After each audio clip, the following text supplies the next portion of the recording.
Hello friends, अभी अभी आई बहुत बड़ी खबर। केंद्रीय गृह मंत्रालय का एक आदेश अर्धसैनिक बलों के लिए परेशानी का सबब बन गया।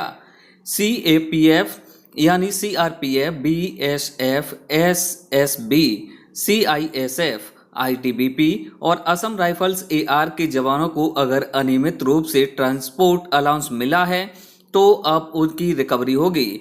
इतना ही नहीं, यह रिकवरी 1 सितंबर 2008 से लेकर अब तक मिले अनियमित ट्रांसपोर्ट अलाउंस की होगी। ट्रेनिंग के दौरान रिक्रूट को एचआर भी दिया गया।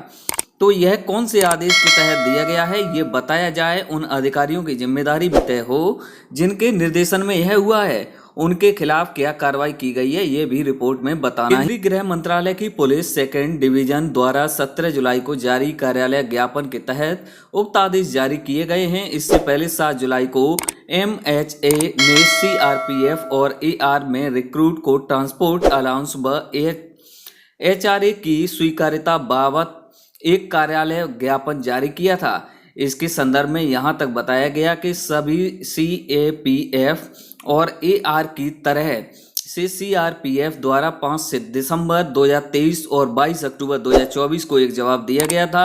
उसमें यह भी बताया गया, यह तथ्य नोटिस में है कि सीएपीएफ रिक्रूट को ट्रांसपोर्ट अलाउंस में एचआर दिया गया। इन सब के चलते गृह मंत्रालय ने सभी सीएपीएफ और एआर को 3 बातों का अनुपालन सुनिश्चित करने के लिए कहा।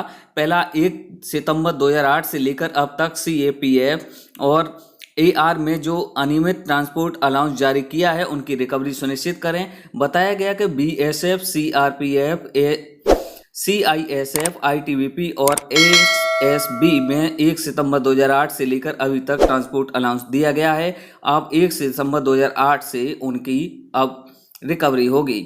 ऐसी ही लेटेस्ट जानकारियों के लिए बने रहें मिस्टर कुंदा यूट्यूब चैनल के साथ। किसी भी प्रकार का सवाल है कमेंट बॉक्स में दर्ज करें, सब्सक्राइब अवश्य करें। Thanks for watching this video.